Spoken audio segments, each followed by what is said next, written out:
할렐루야.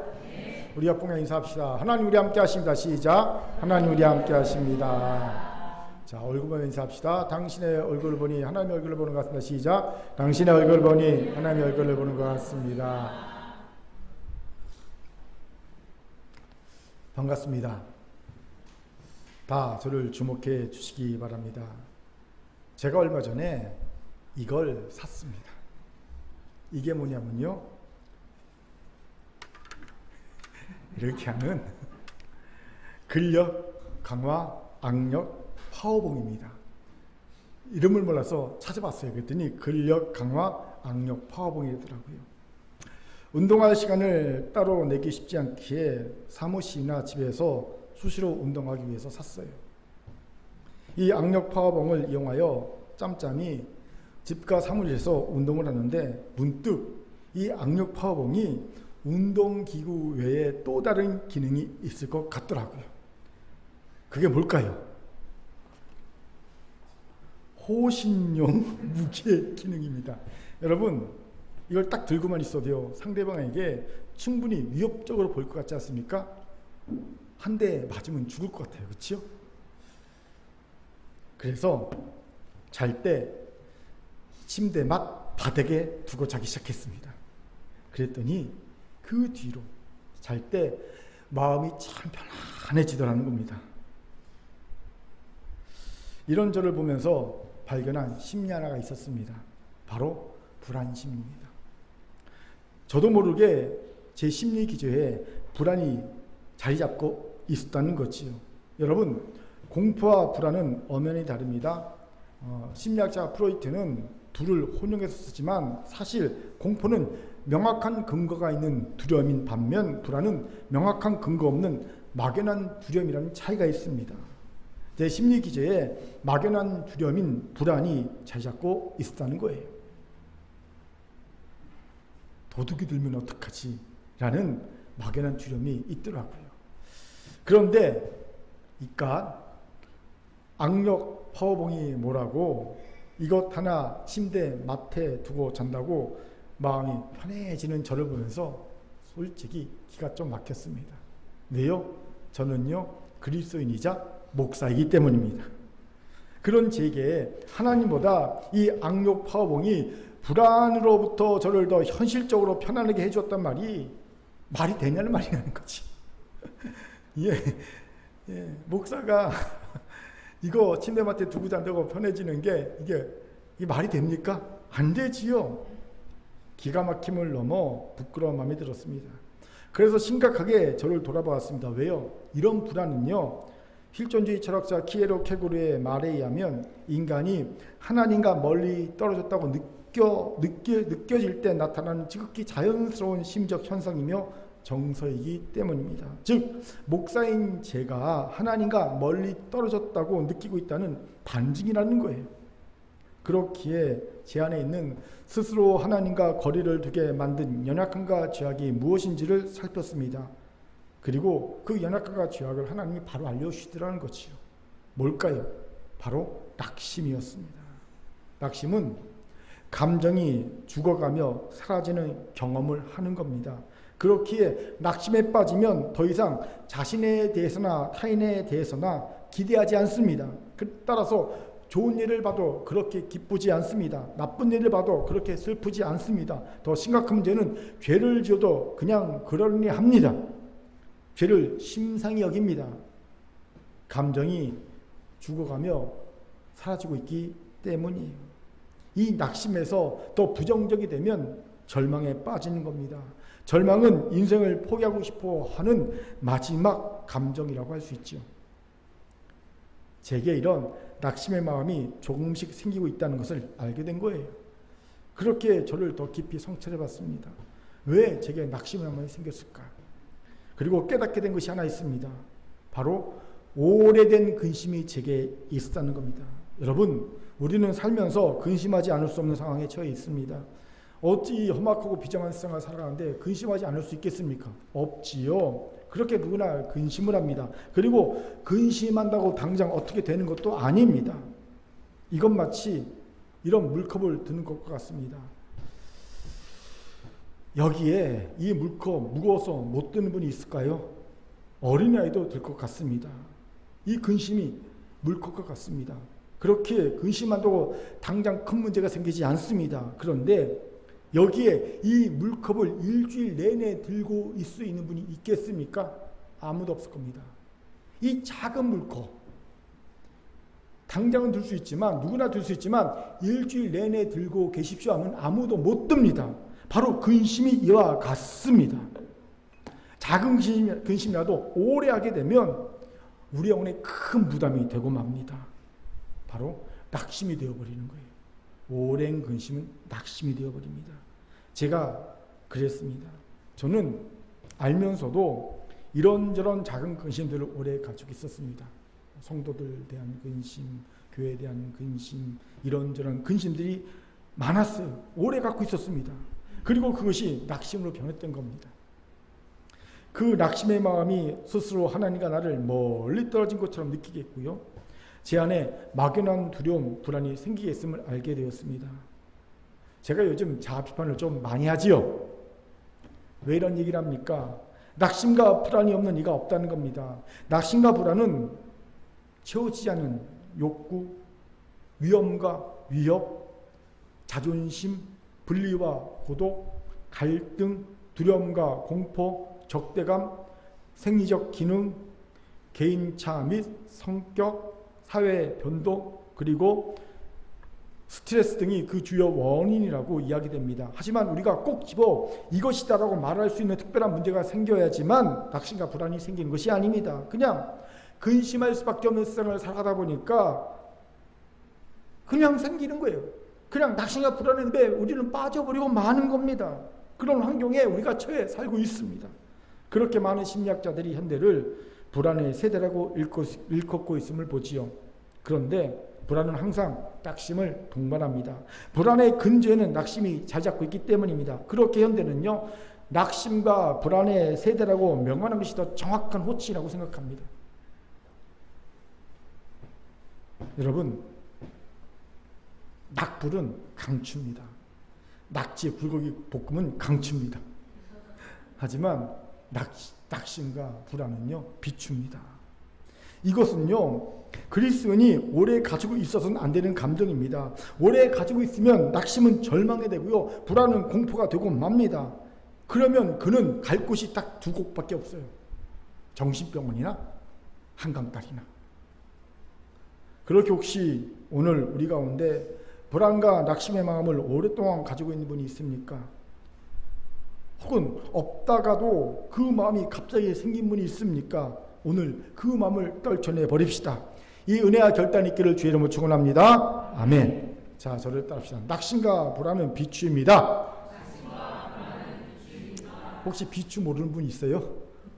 비추천. 오늘 떨쳐 버립시다. 시작. 오늘 떨쳐 버립시다. 아멘. 이런 우리에게 오늘 본문이 귀한 통찰을 주지요. 본문은 고라 자손의 시입니다. 고라 자손은 다윗과 솔로몬 당시 성전 문지기와 성전 찬양대라는 중임을 맡은 자손들입니다. 이게 중임이에요. 여러분, 문지기 그까짓 거 아닙니다. 아무나 문지기 맡지 않습니다. 굉장히 중요한 직책이 문지기입니다. 찬양대는 말할 것도 없고요. 즉 다윗과 솔로몬에게 큰 신임을 얻은 자손들이고요, 하나님께 크게 쓰임받은 자손이라는 겁니다. 그렇게 얼핏 생각하면 그들에게는 어떤 낙심과 불안도 없어야 할 것처럼 생각이 되지요. 그런 큰 은혜를 받았는데 무슨 낙심이고 무슨 불안이냐, 이게 말이 되냐라는 생각이 듭니다. 그런데 이건 우리의 오해와 착각일 뿐입니다. 큰 은혜를 받고 있는 저도 낙심과 불안이 있었듯이 고라 자손에게도 낙심과 불안이 있었음을 봅니다. 그렇게 우리는 고라 자손이 낙심과 불안 속에서 그 낙심과 불안을 떨쳐내기 위해 스스로에게 다그치는 소리를 본문에서 듣게 됩니다. 무려 2번이나 반복되는 다그침이죠. 사실 시편 42편은 43편과 하나라고 생각합니다. 하나의 시편을 둘로 쪼개놓은 거라고 생각해요. 그래서 42편, 43편을 하나로 보면 무려 3번의 다그침이 반복되고 있어요. 그 첫 번째 다그침을 같이 읽어봅시다. 5절입니다. 같이 읽겠습니다. 시작. 내 영혼아, 내가 어째여 낙심하며 어째여 내 속에서 불안해하는가. 너는 하나님께 소망을 두라. 그가 나타나 도우심으로 말미암아 내가 여전히 찬송하리로다. 아멘. 놀랍게도 큰 은혜를 입고 성전에서 중임을 맡고 있던 고라 자손에게도 믿음을 위협할 정도의 낙심과 불안이 있었음을 봅니다. 질문이 생기죠. 도대체 무엇 때문에 고라 자손은 낙심과 불안 속에 있었을까요? 가장 먼저 눈에 띄는 이유는요, 하나님의 성전을 찾지 못하는 상황이었음을 보죠. 2절을 같이 읽겠습니다. 시작. 내 영혼이 하나님 곧 살아계시는 하나님을 갈망하나니 내가 어느 때 나아가서 하나님의 얼굴을 배울까. 아멘. 지금 시인은 내가 어느 때 나아가서 하나님의 얼굴을 배울까라고 탄식합니다. 아마 시인은 어떤 이유에서인지 모르지만 성전을 찾을 수 없는 상황 속에 있었을 것 같아요. 가고 싶어도 못 가는 상황. 그리고 이것이 시인으로 낙심과 불안의 첫 번째 이유가 되었음을 봅니다. 저는 이런 시인의 낙심과 불안을 보면서 이건 오히려 좀 우리에게 있었으면 좋겠다라는 생각이 들더라고요. 왜요? 하나님의 성전을 찾지 않아도 전혀 문제시 되지 않는 이들이 너무 많기 때문입니다. 특히 요즘 젊은 세대는 코로나가 끝났음에도 교회에 오지 않는다고 하더라고요. 그런데 저는 시인의 낙심과 불안이야말로 진짜 그리스도인이라는 증거라고 생각합니다. 그리스도인이 가장 낙심되고 불안할 때가 언제입니까? 하나님을 만나지 못할 때, 하나님과의 단절을 느낄 때입니다. 이 단절은요, 그리스도인에게 마치 광야에서 물을 찾아 헐떡거리는 사슴이 느끼는 갈급함을 줍니다. 이때 사슴은 물을 찾아 온 광야를 헤맵니다. 그 와중에 맹수를 만날 수 있음을 압니다. 하지만 물을 찾는 것을 멈추지 않습니다. 왜요? 물을 못 먹으면 죽기 때문입니다. 그만큼 간절하고 갈급합니다. 이런 간절한 갈급함이 시인에게 있었다는 겁니다. 우리가 너무 다르지 않습니까? 우리는 뭐 그까짓 뭐 한두 주 예배 안 들어도 뭐 괜찮지 않아? 뭐 예배 적당히 들어도 괜찮지 않아? 다음 주에 드리지 뭐 이러지 않습니까? 질문이 생깁니다. 시인과 우리는 왜 이렇게 다릅니까? 중요한 이유가 있습니다. 시인은 이미 살아계신 하나님과 그 하나님의 역사하심을 맛본 경험이 있던 자였고 우리는 그런 경험이 없는 자라는 겁니다. 제가 종종 쓰는 말이 있습니다. 맛을 봐야 맛을 알지 샘표 한 장. 맛을 봐야 맛을 알지. 이거 아는 사람은요 제 나이 또래입니다. 예. 여러분 맞습니다. 살아계신 하나님을 만나봐야 하나님이 얼마나 좋은지, 그 영광이 얼마나 좋은지, 그 자비할 공일이 얼마나 좋은지, 그 말씀을 듣고 읽고 연구하는 것이 얼마나 달콤한지, 그분께 기도하는 그 시간이, 찬양하는 그 시간이 얼마나 행복한 시간인지를 알게 됩니다. 그렇기에 그 맛을 아는 사람에게 그것을 못하게 하면 미칩니다. 예배 드리지 못하게 하면 미칩니다. 죽을 것 같습니다. 찬양하고 기도하지 못하게 하면, 말씀을 읽지 못하게 하면 미칩니다.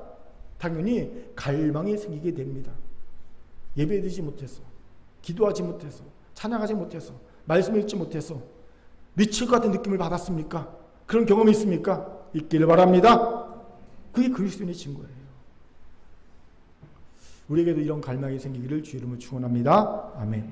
두 번째로 고라 자손인 시인이 느끼는 낙심과 불안의 이유는요, 그를 조롱하는 이들 속에서 그만 홀로 남겨졌기 때문이라는 거예요. 우리 3절 4절 읽겠습니다. 같이 읽지요. 시작. 사람들이 종일 내게 하는 말이 내 하나님이 어디 있느냐 하오니 내 눈물이 주야로 내 음식이 되었도다. 내가 전에 성의를 지키는 무리와 동행하여 기쁨과 감사의 소리를 내며 그들을 하나님의 집으로 인도하였더니 이제 이 일을 기억하고 내 마음이 상하는도다. 아멘. 놀랍게도 시인은 종일 주변의 불신자들에게 내 하나님이 어디 있느냐라는 조롱의 말을 듣습니다. 쉽게 말해 하나님이 살아 계시면 한번 나타나라고 해봐! 라는 말을 종일 듣는 겁니다.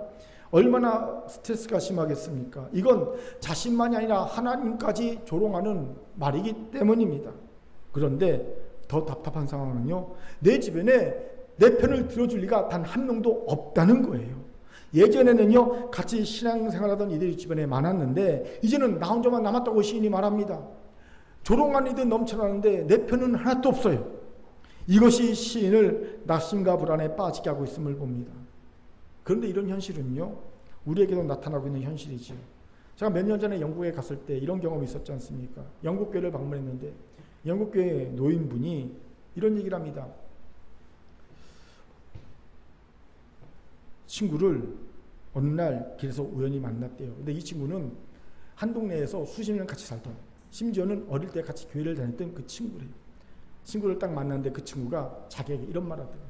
아직도 교회 다녀? 그 얘기를 하더라고요. 이게 영국교회 현실을 드러내주는 아주 단적인 모습입니다. 예전에 교회 다녔던 사람들이 이제 70, 80이 돼서 교회 다니는 친구에게 아직도 교회 다녀? 묻는 게. 그런데요, 요즘 우리 젊은이들이 사회에 나가서 세상 사람들에게, 친구에게 듣는 말이 뭔지 아십니까? 아직도 교회 다녀? 이 말이라는 거예요. 사실 이 말은 제가 몇 년 전에 제가 직접 들은 말이기도 합니다. 목사인 저한테 이런 말 한 게 아니고요. 설마 목사인 저한테 아직도 교회 다녀라고 말을 했겠습니까? 그런 간땡이 부은 사람 없습니다. 제가 얘기하는데 그 얘기를 들었어요. 청년끼리 얘기하는데 아직도 교회 다녀? 깜짝 놀랐습니다. 영국서 들었던 말을 한국서도 들었다는 거예요. 한국교회가 내가 은퇴한 후에도 과연 살아남을 수 있을까라는 낙심과 불안의 마음이 들었던 순간입니다. 그런데 우리는 이미 생존 방법을 저번 주에 들었습니다. 예, 교회가 생존하는 방법. 저번 주에 뭐라고 말씀드렸습니까? 다정함. 예, 다정한 것만이 살아났습니다. 다정한 교회와 성도가 살아났습니다. 아멘. 한 주 동안 다정하셨습니까? 남편에게, 아내에게, 자녀에게, 부모에게, 친구에게 다정하셨습니까? 못했지, 내가 뻔히다. 이게 안 되거든요. 해보면 압니다. 분명 다정하지 않았을 겁니다. 다정해야 살아남습니다. 아멘. 세 번째로 추정하게 되는 고라 자손이 느꼈던 낙심과 불안의 이유로는요, 어쩌면 과거의 상처가 준 트라우마가 아닐까 싶습니다. 이게 무슨 말인가? 여러분, 고라 자손하면 딱 떠올려지는 모세 시대의 사건 하나가 있습니다. 바로 고라당 반역 사건입니다. 고라는 레위의 둘째 아들인 고앗의 후손입니다. 게르손, 고앗, 무라리가 레위의 아들들이잖아요. 그 중에 둘째 고앗의 후손이 고라입니다. 그런데 광야 생활 도중 모세와 아론에게 반역을 꾀하다가 하나님의 진노로 땅이 갈라지고 그 속에 빠져 죽은 사람이 바로 고라 자손들입니다. 신앙적으로도 그렇고 도의적으로도 그렇고 그래서는 안 되는 일을 고라가 한 겁니다. 하나님께 진노를 받아 망할만 했습니다. 문득 본문을 묵상하는데 며칠 전 민주당 이재명 대표 구속 여부에 가표를 한 민주당 의원들이 생각나더라고요. 최소 29명에서 49명 사이. 참 해서는 안 되는, 인간적으로도 그렇고 정치적 도의적으로 그렇고 해서는 안 되는 했구나라는 생각이 들었습니다. 그 뒤는 여러분의 상상에 맡기겠습니다.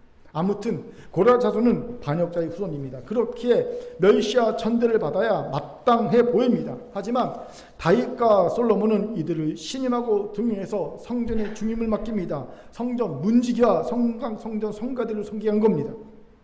하나님이 이들에게 큰 은혜를 주셨음이 분명합니다. 그럼에도 이들에게는 낙인처럼 따라다니는 상처와 트라우마가 있었음을 보지요. 바로 반역자의 후손이라는 낙인입니다. 이 낙인은 타인이 찍어준 것일 수도 있고 스스로 찍은 것일 수도 있습니다. 후자일 경우가 가능성이 더 높아요. 혹시 조상 고라의 죄를 우리 후손이 반복하는 것은 아닐까? 다른 이들이 우리를 의심의 눈초리로 보는 것은 아닐까? 이런 마음으로 스스로 찍은 낙인입니다. 이 낙인이 그들에게 항상 근심을 주었고 그 오랜 근심이 낙심과 불안으로까지 자랐음을 보게 되지요. 그런데 놀랍게도 이런 고라 자손과 같은 이들이 우리에게 있다는 거예요. 제가 이런 얘기를 들은 적이 있습니다.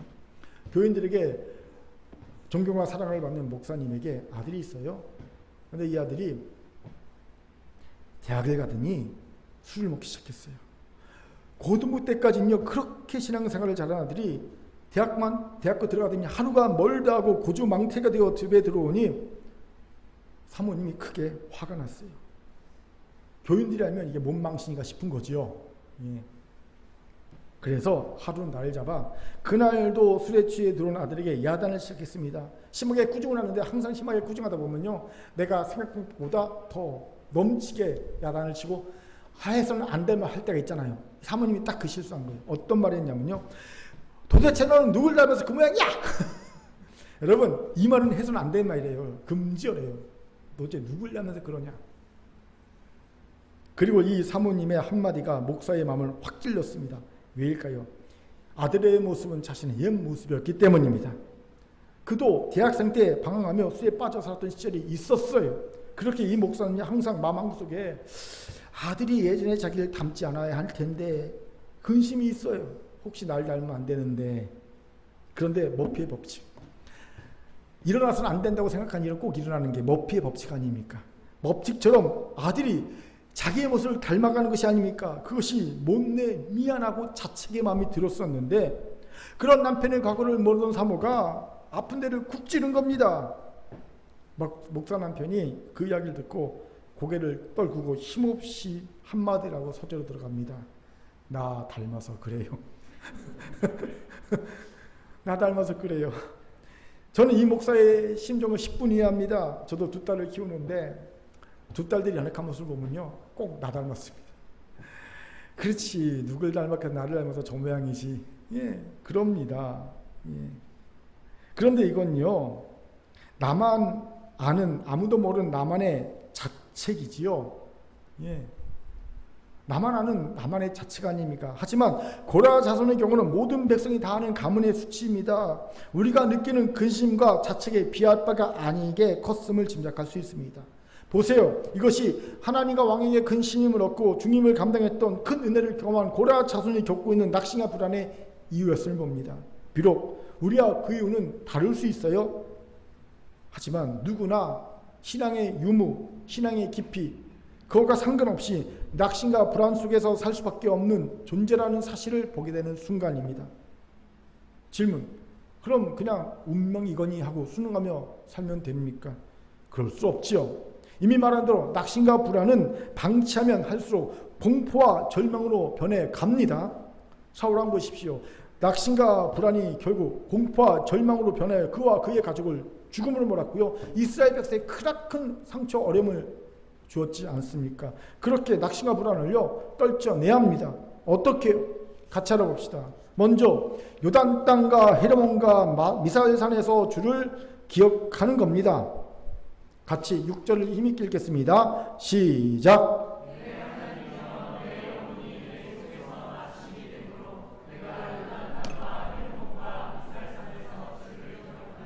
아멘. 지금 시인은 자신이 낙심되기에 요단 땅과 헤르몬 산과 미사엘 산에서 주를 기억한다고 말합니다. 왜 이런 말 할까요? 혹시 이곳에서 하나님과 좋은 추억이 있기 때문에 우리가 그러잖아요. 낙심될 때 좋은 추억 있는 장소 가서 마음을 위로받는 것처럼 그것을 기억하는 겁니까? 아닙니다. 그럼 왜 이런 말 합니까? 간단합니다. 시인은 지금 전능하신 창조주 하나님을 기억하고 있는 겁니다. 무슨 말입니까? 헤르몬산과 헤르몬산의 한 봉우리인 미살산은요 만년설이 뒤덮인 산입니다.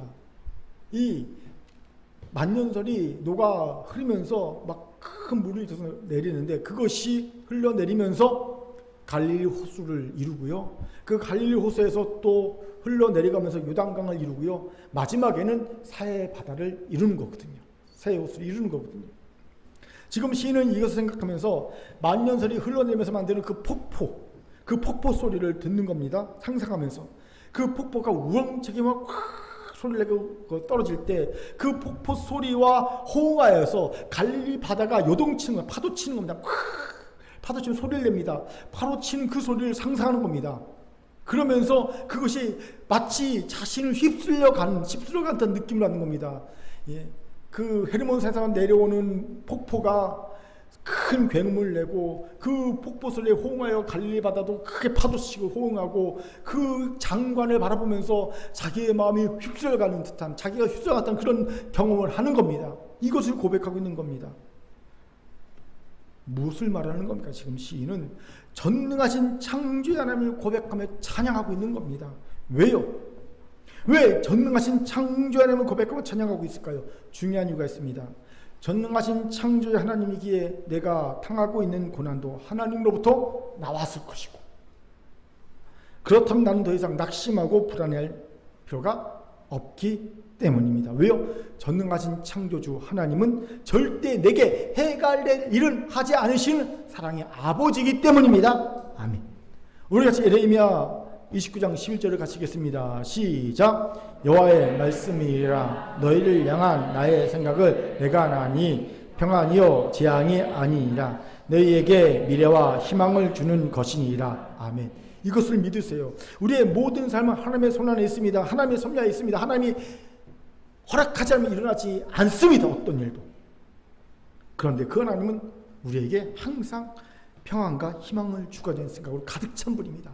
하나님 우리에게 주시는 모든 일들은 그것이 우리가 보기에 좋은 일이든 나쁜 일이든 다 우리에게 희망과 평안을 주고자 하는 생각에서 이루어진 일이라는 겁니다. 그렇게 설령 원치 않는 고난이 내게 닥친다 하더라도 결국 낙심도 불안도 하지 마십시오. 대신 왜 사랑의 하나님이 내게 이런 고난을 주셨을까를 생각해 봐야 합니다. 왜 주셨을까요? 도대체 하나님이 겸손해지라는 거예요. 고난을 받아야 사람은 겸손해지거든요. 자기 주제를 파악하고. 그래서 이제는 하나님을 사랑하는 하나님의 자녀가 되라는 겁니다. 이것이 낙심과 불안이 줄 수 있는 순기능입니다. 여기에서 하나님의 택한 자녀인지 아니면 버림받은 자녀인지가 드러납니다. 하나님의 택한 자녀는 고난을 통해 도리어 겸손해집니다. 잃어버린 하나님의 사랑을 회복합니다. 하지만 버림받은 자는 원망합니다. 불평합니다. 절망과 공포를 느끼고 하나님을 떠나버립니다. 중세교부 아우구스티누스가 이런 말을 하지요. 제가 소개합니다. 고통은 동일하나 고통을 당하는 사람은 동일하지 않다. 똑같이 고통을 당해도 사람에 따라 달라진다. 악한 사람은 고통을 당할 때 하나님을 원망하고 비판하지만 선한 사람은 고통을 당할 때 겸손함으로 낮아지고 하나님도 찾고 감사하고 기도한다. 똑같은 바람이 불지만 오물은 더러운 냄새를 풍기고 꽃들은 향기로운 냄새를 풍긴다. 똑같은 바람이 불어도요, 오물은 더러운 냄새를 풍기고요, 꽃은 향기로운 냄새를 풍깁니다. 사랑하는 긍휼의 성도 여러분, 고난 속에서 낙심과 불안이 나를 엄습하고 있습니까? 이때 여러분은 더러운 냄새를 풍기는 오물입니까? 향기로운 냄새를 풍기는 꽃입니까? 후자이길 바랍니다. 아멘. 자, 저를 따라합시다. 선하신 하나님의 손에 내 고난이 있습니다. 옆분 분들 인사합시다. 낙심과 불안을 버리십시다. 시작. 낙심과 불안을 버립시다. 아멘. 두 번째로 낙심과 불안을 떨쳐버리려면 생명 하나님께 기도해야 합니다. 우리 8절에 힘있게 읽겠습니다. 시작. 낮에는 여호와께서 그의 인자하심을 베푸시고 밤에는 그의 찬송이 내게 있어 생명의 하나님께 기도하리로다. 아멘. 8절에서 주목할 구절은 생명의 하나님께 기도하리로다 라는 구절입니다. 무슨 의미로 이런 기도를 할 것일까요? 중요한 의미가 있습니다. 시인의 기도는 살아있는 기도라는 의미입니다. 기도의 대상인 하나님은 생명의 하나님, 살아있는 하나님이기 때문입니다. 내가 살아있는 하나님께 기도하니 나의 기도는 살아있는 기도야 라고 말하고 있는 겁니다. 이것이 중요합니다. 우리의 기도는 반드시 이 사실을 기억하고 믿는 기도여야 합니다. 하나님은 살아계신 분이다. 그렇게 우리의 기도는 살아있는 기도다. 내 기도는 살아있는 기도다. 이걸 믿는 믿음 가운데 기도해야 합니다. 하나님이 이런 믿음을 가진 자를 기뻐하십니다. 우리가 잘 아는 히브리서 11장 6절에서 무엇이 알려줍니까? 같이 읽겠습니다. 시작. 믿음이 없이는 하나님을 기쁘시게 하지 못하나니 하나님께 나아가는 자는 반드시 그가 계신 것과 또한 그가 자기를 찾는 자들에게 상 주시는 이심을 믿어야 할지니라. 아멘. 그렇습니다. 하나님이 살아계심을 믿고 나온 자를 기뻐하십니다. 그렇게 이 믿음으로 살아계신 하나님께 살아있는 기도를 해야 합니다. 그러면 그 기도를 통해 낙심과 불안으로 죽어가던 내 영혼이 살아날 겁니다. 살아있는 기도만이 나를 살리는 거예요. 낙심과 불안으로 영혼이 죽어가고 있는 그 영혼을 살리는 힘은 살아있는 기도에 있습니다. 그 기도를 통해 또한 우리는 상 주신 하나님을 경험하게 될 줄 믿습니다. 아멘. 여기서 중요한 질문이 생기지요. 시인은 어떻게 이런 살아있는 기도를 생명의 하나님께 할 수 있었을까요? 그 비결 두 가지가 시인의 고백에서 나오지요. 먼저 그의 기도는 하나님과 동행하는 삶과 어우러진 기도였다는 겁니다. 삶이 함께하는 기도였다는 거지요. 시인은 낮에는 여호와의 인자하심을 베푸시고 밤에는 여호와의 찬송이 자신에게 있다고 고백합니다. 이 말인즉 하루 종일 하나님과 동행하며 살았다는 겁니다. 하나님을 인지하면서 살았다는 겁니다. 이것이 살아있는 기도를 할 수 있었던 비결이지요. 하루 종일 하나님을 인식하며 하나님과 동행하며 살았으니 밤에 기도할 때 살아있는 기도를 하게 되는 거예요. 여기 우리 연약함이 보이지요. 우리는 띄엄띄엄 하나님과 동행합니다. 아니 대부분의 사람은 하나님을 기억하지도 못하고 분주하게 살다가 그리고 저녁에 가서 기도하려고 합니다. 그러면요 기도가 나옵니까? 하나님은 너무 멀게만 느껴지는 거예요. 하나님은 살아계신 하나님은 느껴지지 않는 겁니다. 살아있는 기도를 못하는 이유지요. 하지만 시인처럼 하루 종일 하나님을 느끼며 하나님과 동행해 보십시오. 저녁에 기도할 때 하나님은 내게 시퍼렇게 살아계신 하나님이 느껴질 겁니다. 그냥 살아계신 하나님이 아니라 시퍼렇게 살아계신 하나님, 내 곁에 계신 하나님, 내 앞에, 내 옆에, 내 좌우에 계시는 하나님을 느껴질 겁니다. 그리고 이 살아있는 기도를 통해 내 낙심과 내 불안이 물러날 겁니다. 소망과 평안이 넘쳐나게 될 겁니다. 이렇게 되기를 주의 이름으로 축원합니다. 아멘. 두 번째로 시인의 기도는 상황에 굴하지 않는 전천후 기도였음을 봅니다. 우리는 서두에서 시인이 낙심과 불안에 빠진 이유 중 하나로 그가 성전에 갈 수 없는 상황 속에 있었기 때문이라고 얘기했습니다. 믿음을 지키고 기도하기 쉽지 않은 상황이죠. 실제로 코로나 3년 동안 많은 신앙인들이 믿음이 형편없게 저하됐지요. 심지어 교회를 떠난 이들이 굉장히 많아졌습니다. 왜요? 눈에서 멀어지면 마음에서 멀어지는 것이 인간이기 때문입니다. 그렇게 목사들이 자꾸만 모이라고 하는 겁니다. 교회 안 오면요 믿음이 떨어지는 것은 사람입니다. 시인은 그런데 다릅니다. 그는 성전에 갈 수 없는 상황임에도 상황에 굴하지 않고 기도를 합니다. 상황에 굴하지 않는 전천후 기도의 숨을 보게 되지요. 그리고 이것이 그가 살아있는 기도를 한 두 번째 이유였음을 봅니다. 우리와 다르지 않습니까? 보면 교회에 와야지만 기도하는 사람들이 있어요. 교회 안 오면 기도를 아예 안 하고 못하는 사람들이 있어요. 여러분 자신의 골방이 있습니까? 있어야 되거든요. 근데 교회에 와야지만 기도하고 교회 아니면 기도 못하는 이들이 너무 많습니다. 그런 이들은 코로나 3년 동안 신앙을 지키기 어려웠을 겁니다. 그렇게 전천후 기도를 할 수 있어야 합니다. 어떤 상황에서 기도할 수 있어야 합니다. 그런데 아쉽게도 이런 이가 적죠. 저는요 언제 어디서나 머리만 대면 자는 전천후 숙면은 진짜 많이 봤습니다. 하나 둘 셋 하면 탁 자는 머리만 대면 자는 이들 참 많이 봤습니다. 하지만 어떤 상황에도 굴하지 않는 전천후 기도인은 아직까지 보지 못했습니다. 왜 이럴까요? 왜긴요 간절함의 차이입니다. 군 복무할 때 제가 공사계로 이게 뭐 설계하고 공사 감리하고 이런 일을 했는데 엄청 일이 바빴거든요. 그래서 일주일에 며칠씩 밤을 새기는 게 너무 잦았어요. 제 사무실에 바로 윗선배로 서울대 건축가를 다니다 온 이름도 기억나는 이기봉이라는 일병이 있었어요. 나보다 몇 달 위. 그 주도 너무너무 바빴거든요. 거의 일주일 내내 밤을 샜는데 갑자기 사라진 거예요. 군대에서는요, 특히 일병 정도 된 사람이 한두 시간 사라지면요, 난리가 납니다. 온 부대가 발칵 뒤집혔어요. 찾으러 다녔습니다. 그리고 찾았어요. 어디서 찾았는지 아십니까? 화장실에서. 화장실에서 문 잠궈놓고 잔 거예요. 그런데 자다 보니 자도 모르게 발 하나가 삐죽히 밖으로 나온 겁니다. 그래서 발견된 거예요. 왜 그러냐면요, 너무 피곤하니까 죽을 것 같잖아요. 그러니까 살고 싶어서 화장실 들어가서 저 구석탱이 가서 문을 잠고 잔 거예요. 잠깐 한 30분 자려고 했는데 몇 시간을 자버린 거예요. 온 부대가 타령한 적으로 난리가 나서 발칵 짚었던 기억이 있습니다. 여러분 정말로 잠이 간절하니까 화장실 구석탱이 가서요 애따 모르겠다고 자지 않습니까? 이게 간절함이 있는 사람의 특징입니다. 정말 기도가 간절하면요 상황 굴하지 않습니다. 어떤 상황에도 기도하게 됩니다. 제가 군대 제대하고 난 다음에 제 군대 동기 인하대 다니던 친구가 있어요. 만나서 식사한 적이 있습니다. 그 친구가 저를 첫 본 인상을 이렇게 얘기해요. 나는 네가 몽유병 환자인 줄 알았대요. 왜냐하면 알잖아요. 부대 딱 취침하면 30분간은 이동 금지잖아요. 제가 딱 보초를 쓰고 있으면 30분 동안 사람들이 가만히 조용히 다 자고 있잖아요. 근데 30분이 딱 지나면 제가 갑자기 스르륵 조용히 일어난대요. 앉아서 1시간 동안 가만히 있대요. 그리고 또 1시간 지나면 다시 스르륵 놀랐대요. 갑자기 조용히 있다가 30분 지나면 스르륵 일어서 가만히 1시간 동안 가만히 아무 소리도 안 하고 가만히 있다가 또 1시간 지나면 다 눕고 나중에 그게 기도한다는 것도 알고 난 다음에 깜짝 놀랐다고 그러더라고요. 그러니까 나한테 얘기하는 거더라고요. 야, 난 몸병 환자인 줄 알았어. 나중에 네가 기도하려고 그런 거 보고 깜짝 놀랐어. 그러더라고요. 제가 왜 그런지 아십니까?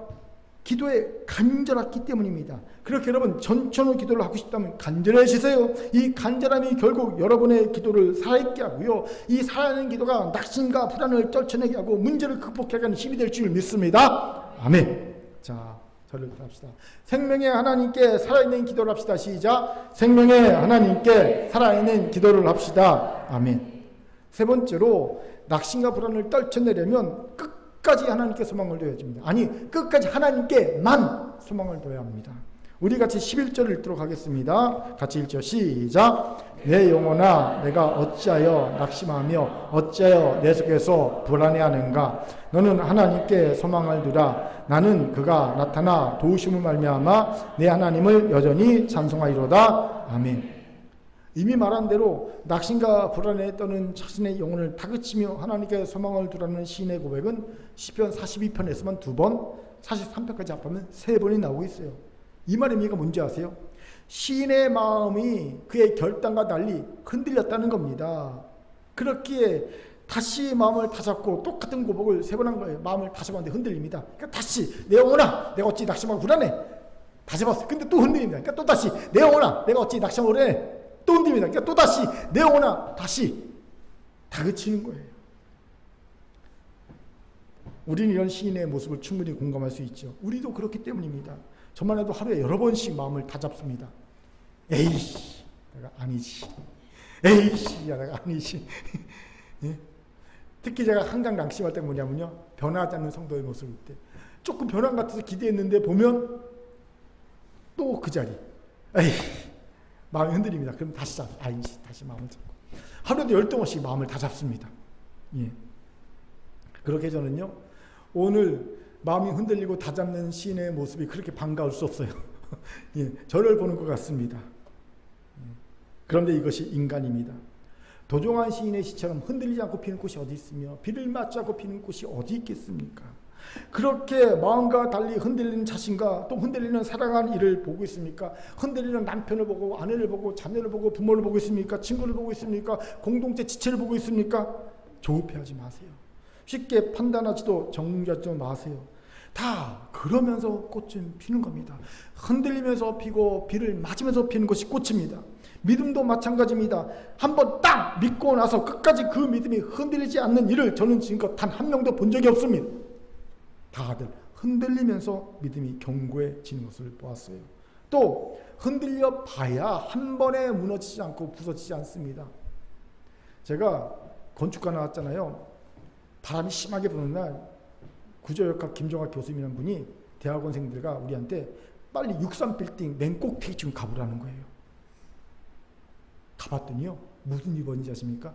63빌딩 맨 꼭대기층에서 63빌딩이요 진짜로 최소 1m, 2m 정도 움직여요. 이게 그 큰 건물이요 1m, 2m씩 움직여요. 우리 린린 잘할 거예요. 예. 예. 왜 그렇게 움직이는지 아십니까? 안 움직이면요 부러져요. 63빌딩 구조 설계할 때 강근 있죠. 강근 속이 비어 있어요. 철근 속이 비어 있어요. 왜? 휘어지게, 흔들리게. 일부러 비워놨어요. 아마 잠실 롯데타워도 비워놨을걸요. 만약 그것을 꽉 채워놓자, 속을 꽉 채워놓잖아요. 그럼 바람이 불잖아요. 그럼 부러져요. 큰일 납니다. 그래서 일부러 흔들리게, 휘어지게 비우는 거예요. 비우는 거예요. 예. 이건 신앙도 마찬가지입니다. 흔들려 봐야 한 번에 안 무너집니다. 한 번에 안 부서집니다. 그렇게 여러분 자녀들 흔들립니까? 좋은 징조라고 생각하세요. 지금 흔들려 봐야 지금 좀 사고도 좀 쳐봐야 나중에 나이 들어 사고 안 칩니다. 40대 50대가 사고 치면요 그때는 돌이킬 수가 없어요. 예. 그래서 지금 어릴 때 좀 흔들려 봐야 나중에 가서 애가 이제 안 흔들리고 안 무너지는구나 생각할 수, 이게 예방주사 맞는 걸 생각하면 됩니다.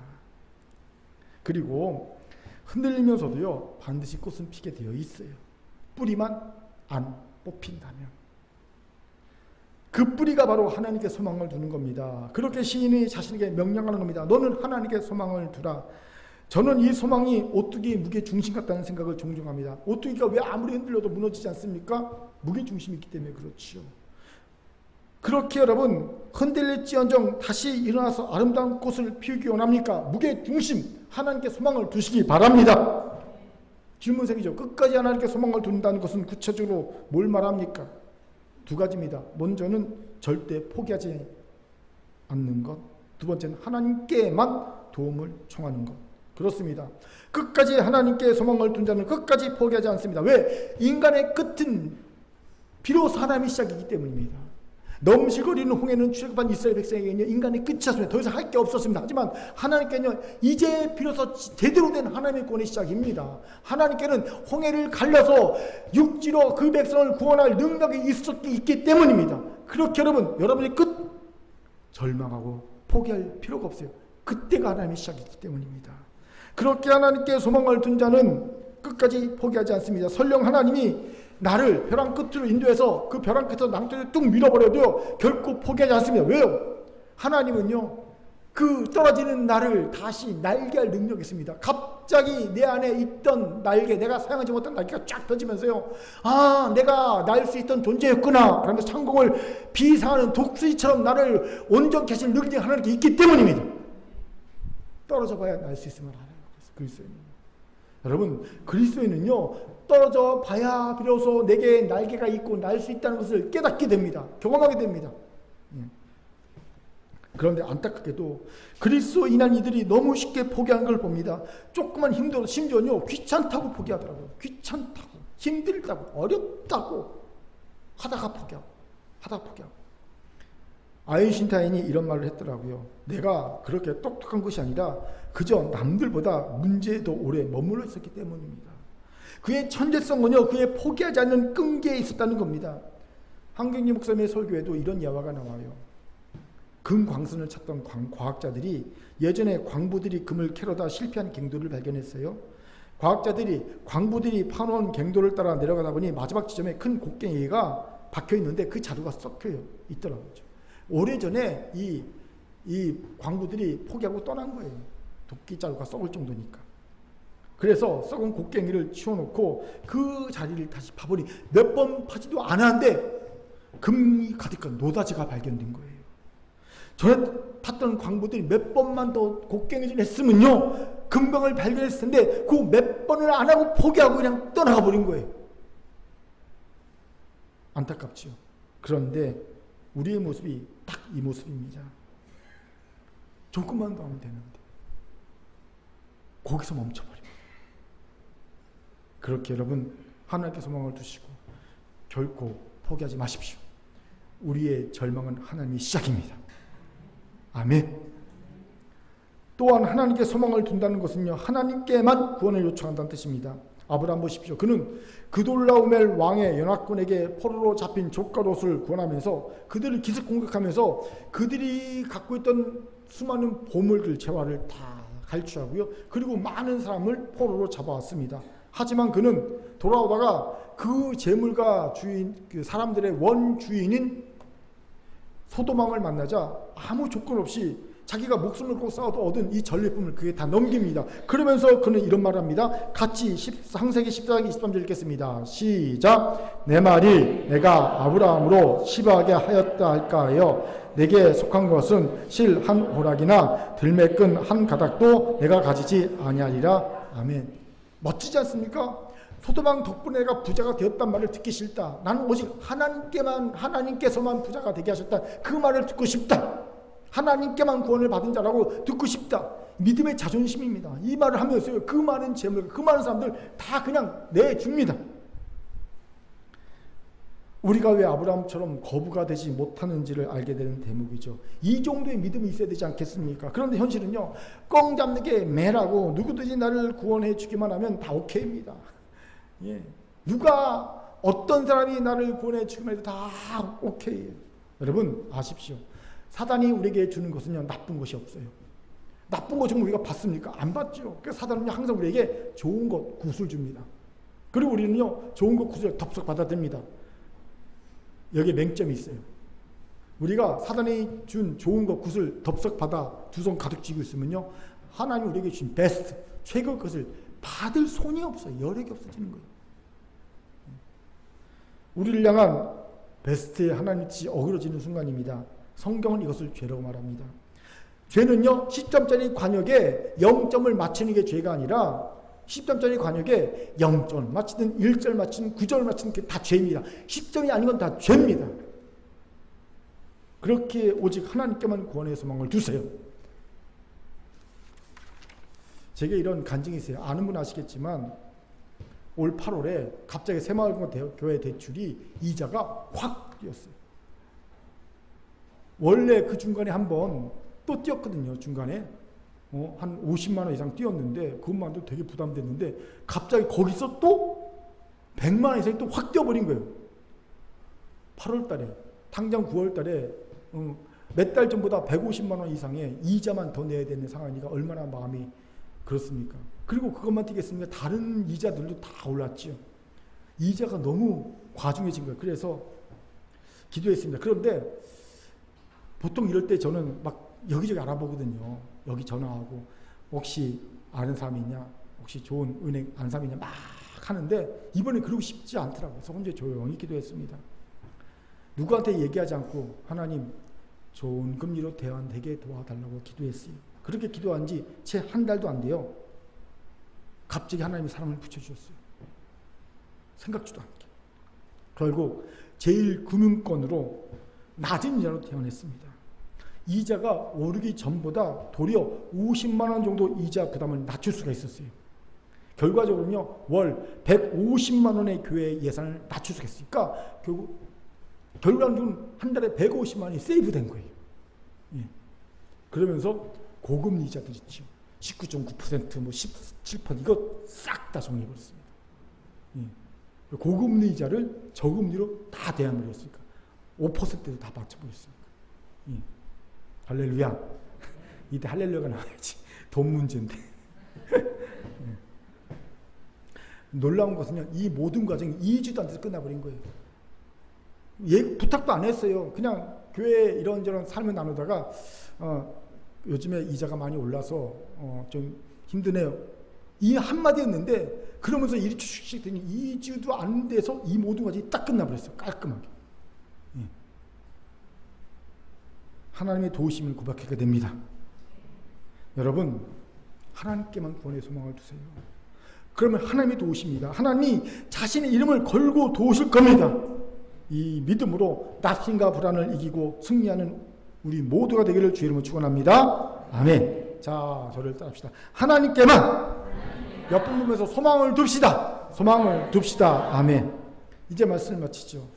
셰익스피어가 이런 말을 남기고 있죠. 인생의 적은 바로 걱정과 불안이다. 맞는 말입니다. 이 적이 있는데 이 적을 물리치지 않고 있으면요, 우리 인생에 행복할 리가 없죠. 아니, 행복은 그냥 일찍 죽습니다. 이것도 제 말이 아닙니다. 노벨 물리학상을 받은 알렉시스 카렐 박사가 한 말입니다.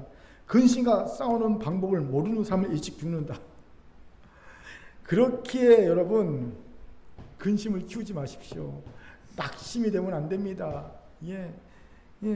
불안을 키워서 공포가 되면 안 됩니다. 그러면 일찍 죽습니다. 아무리 다른 거 막 영양에 챙겨먹고 막 해도요, 예, 근심, 낙심으로 키워버리고 불안, 공포를 키워버리면요, 일찍 죽습니다. 딱 죽기 좋은 모습입니다. 그렇게 이제 낙심과 불안을 떨쳐버립시다. 이를 위해 오늘 말씀 기억하세요. 첫 번째, 내 삶을 섭리하고 계신 전능하신 창조주 하나님은 나를 사랑하신 아버지 하나님을 믿습니다. 아멘. 그렇게 고난을 통해 도리어 향기를 날리는 하나님의 자녀가 됩시다. 두 번째, 생명의 하나님께 살아있는 기도를 드립시다. 이를 위해 하나님과 동행하는 삶과 어우러진 기도를 합시다. 어떤 상황에서 간절하게 기도하는 전천후 기도를 합시다. 아멘. 세 번째, 하나님께 하는 소망을 둡시다. 끝까지 포기 말고 흔들리면서도 비를 맞으면서도 피는 꽃이 됩시다. 오직 하나님의 베스트 구원만을 소망하는 이가 됩시다. 분명 우리도 낙심과 불안을 떨쳐버릴 뿐만 아니라 우리 주변에 수많은 낙심과 불안에 매이는 자들을 그들을 구원하는 행복한 교회와 성도가 될 줄 믿습니다. 아멘. 하나님의 말씀이었습니다. 기도하겠습니다. 하나님 감사합니다. 하나님, 낙심과 불안 속에 사는 일이 너무 많습니다.